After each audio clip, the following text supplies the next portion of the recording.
не нравится. Холода и вьюги раздражают. Почему тогда ее красавицей ласково в народе называют? Потому что зима — это здорово, потому что зимой Новый год. И снежками бросаться не холодно, даже под 10 раз прошибет.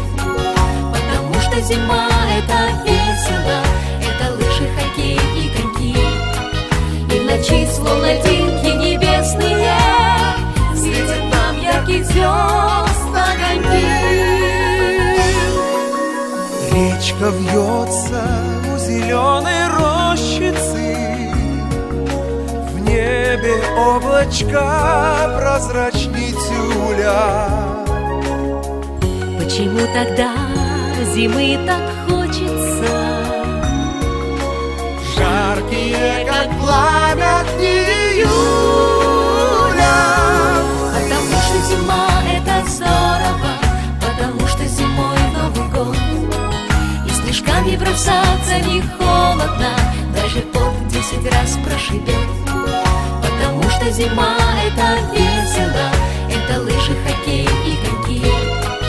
И в ночи, словно льдинки небесные, светят нам ярких звезд огоньки.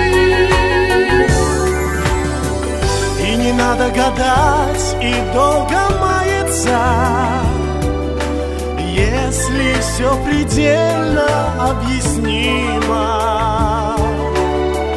Почему зима нам вспоминается, если говорим мы о России? Потому что зима — это здорово, потому что зимой Новый год.